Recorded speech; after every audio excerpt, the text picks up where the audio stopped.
Joining me right now, Congressman Jim Jordan from the beautiful state of Ohio. He's been very outspoken from the get-go on this issue. And Congressman, first off, it's good to have you on the program. Secondly, how can private citizens be assured if you have, because this wasn't just Hillary Clinton and a Democrat nominee for president, a candidate.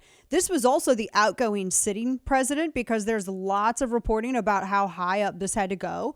The Democrat Party, many other entities. If the president of the United States, since this spine continued even after Donald Trump won a free and fair election, if he can't be protected from being spied upon by corrupt people like this, then what assurances do private citizens like the rest of us have?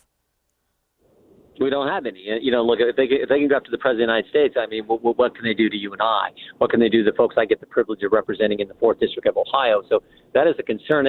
But my big takeaway from this was, remember the language that Durham used. He talked about they were trying to create an inference and a narrative. So there was a goal to their spying, and the goal was, this inference and narrative was to frame the president. I mean, that's the language we used to use when you're creating a narrative, creating something that isn't true. That's called framing somebody, and that is as wrong as it gets. Not just anybody they're trying to frame, but the incoming president to the United States, the commander-in-chief of the greatest country in history. That's what they were trying to do, using the weapons of government, weaponizing government, the power of government, to go after their political opponent. And it looks like now it goes right to the top people in the Clinton campaign, namely Zussman and Elias, the two top attorneys. Yeah. And Mark Elias is, of course, the Democrats' key election lawyer, going around the country as we speak, filing all kinds of suits against Republicans. Which is insane, talking with Congressman Jim Jordan. The other thing with this, too, and I think the guy's name that everyone assumes is the part of the newer star, he's their chief technology officer, Rodney Jaffe. So this guy apparently was running email scams in the 80s. How does a guy like this get the security credentials? And admittedly, I don't know entirely how the system works, but I would just imagine that somebody who's doing shady stuff in the 80s and running scams, how in the world does somebody like this get the credentials or the ability or access to spy on a sitting president's correspondence? And who do we have? Yeah. I mean, who did he give this information to besides Hillary Clinton? No, great question. The answer to the first question is I don't know. Although it does seem like some of these people have, seem to wind up in the Clinton campaign operation, but I don't know how he got any type of clearance activity or clearance designation with our government. But great question on who did they give the information to? Who did they share this information with? Did it just go to the campaign, or did someone else get it? Now, again, if you share this information got shared with someone else, it got shared with a foreign government, for goodness sake, that's as wrong as it gets. So we don't know any of that. I'm hopeful that John Durham will let us know in the end what they did with this information.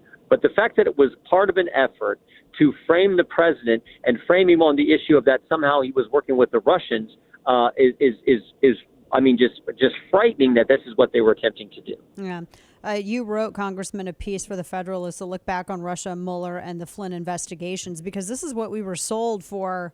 Goodness, I mean, I'm trying to think how long we were so. I mean, this has been going on for years and years now, and this really was propaganda, and it was used to try to undermine our system. Now, I've spoken with my friend Andy McCarthy. He's an attorney, and we've gone into the legality of this. And he was saying at first, it's hard to have a legal accountability with some of this stuff. But Congressman, when it comes to hacking, especially when you're talking about getting into and looking at confidential and privileged discussions with the president of the United States after the election, and even really before, that's a crime. So, are we just waiting for Durham's investigation to come in completely before we go after people with charges? Yeah, I mean, who knows who he's going to go after, who ultimately gets held accountable. It's obvious he's being deliberate and very thorough about his investigation, and that's fine. We'll just have to wait and see. I do think it's interesting, though, how the left operates. They stir up information, false information, try to get the press to write about it, try to get the government to take that information so they can go then tell the press that, the FBI is looking at this. That's how they play the game. It's all to stir it up and have a pretext for the government to go do something. And this is exactly what they did here. So President Trump said in 2017, they spied on me. The press and the Democrats all said, oh, no, that's crazy. Bill Barr said in 2019, the spying took place and there's a basis for my concern about that spying. The press and the Democrats, oh, no. Well, now we know for sure. I mean, we knew all along, you and I knew all along that this had to happen based on what we'd seen. But now we know for sure that this happened, and it was done with the motive of framing the president of the United States. And never forget all the other things they did, Dana. Remember the lady that went under the alias Azra Turk? They sent an FBI asset that they sent to bump into Papadopoulos as part of this spying effort. I mean, they did the dossier, the false dossier that they knew was baloney. They took it to the court, and Kleinsmith lied to the court in that FISA application. He's been found guilty of that. He lied to the court so they could spy on President Trump. So time and time again, they've done things that you're not supposed to do, particularly when you're talking about a presidential campaign. No, that's exactly it. Talking with Congressman Jim Jordan on this, you mentioned Jake Sullivan as well. I can't take this guy seriously telling us in his position that he is within the administration talking about this stuff when he was. I mean, I think it's safe to say that this was agitprop from the Kremlin that they were pushing with a non-registered, non-FARA Fusion GPS, and now you have this guy who is going to be a mouthpiece for the administration talking about this stuff with Russia. Should Jake Sullivan? Should he go? Should he be replaced?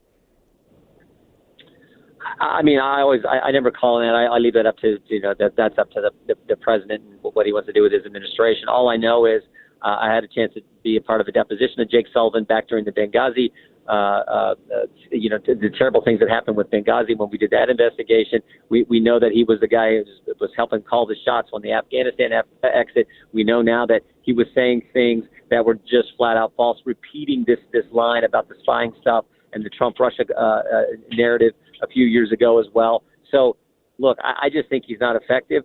But, of course, the Biden administration hasn't been effective at anything. Whether he gets held accountable and is there any type of indictment coming to him, I don't know. That's obviously going to be John Durham's call. Yeah, this is all turning out to be way worse than we ever thought it was, honestly. I mean, I didn't think it could get worse. But go ahead, sorry. Yeah. Yeah, no, I was just going to, you're exactly right. The only thing we had wrong about this is worse than we thought. It was literally worse than and that's hard to imagine. All the things they did, what they put the country through, the 3 years of Mueller, 19 lawyers and 40 agents and a bunch of witnesses and depositions and $40 million. They put the country through all that for nothing, then impeachment.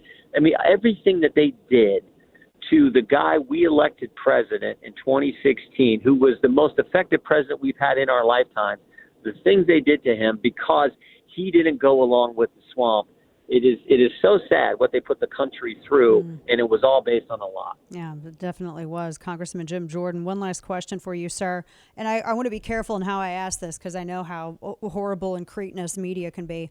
So I've been watching this website Zero Hedge is trending, and I'm not asking whether or not you're familiar with the site or you agree with the accusations against it. They're being accused by apparently the CIA and just the U.S. government as a whole now of publishing basically Kremlin propaganda, spreading Russian propaganda is what they've been accused of. They mostly focus on financial issues. Now, what gets me about this, Congressman, is they're being accused of spreading Russian propaganda by a government that literally spread Russian propaganda to undermine a free and fair election, a government that also spread, Congressman, CCP propaganda that helped lock us all down for 2 years. So whose propaganda do you trust? No, exactly. Well, I mean, the old line is so true. They accuse us of what they're doing. I mean, the idea that Fauci, think about this, the whole disinformation on COVID. Joe Biden told us he had a plan on COVID. That was obviously wrong. He told us he would never impose a vaccine mandate. Well, he did, so much so the Supreme Court had to say it was unconstitutional. Fauci has told us it didn't come from a lab, it wasn't gain of function, and we didn't pay for it. All three of those. They said the vaccinated can't get it, the vaccinated can't transmit it, there's no such thing as natural immunity, and they told us masks work. So that's like 9 different lies they told us about COVID, and we're supposed to believe them when they say something now, and we're supposed to believe them when they say people who disagree with those positions they all had, that we're the ones saying this information. So I get sick of it just like you. It's ridiculous. And here's the good news, though. It's truckers in Canada. It's moms and dads showing up at school board meetings in Virginia. It's people pushing back because we have had it with these elites telling us what to do and not following the very rules they put in place. I was wrong. One last quick question for you. This is just this other information that came out today. The Biden campaign apparently paying $20,000 over that to that cybersecurity firm, that same Neurostar. Do you think we're going to get any information about that from the administration? Wow. I don't know. That's I have not followed that story. I'll have to check Free it Beacon, out. Washington Free Beacon. They reported that the campaign paid Neurostar information over $20,000 for accounting and compliance. Now, apparently, the only other people besides Biden that did this was Hillary Clinton. So, new information out on that. Yeah. Wow. Yeah, interesting. I'll take a look at that. That's very interesting. Yeah. Congressman Jim Jordan from Ohio. Always a pleasure, sir. Thanks so much. We'd look forward to talking with you again. Take care. Bet. Travel safely. God bless. Thanks, Dana. Keep up the good work. Take care.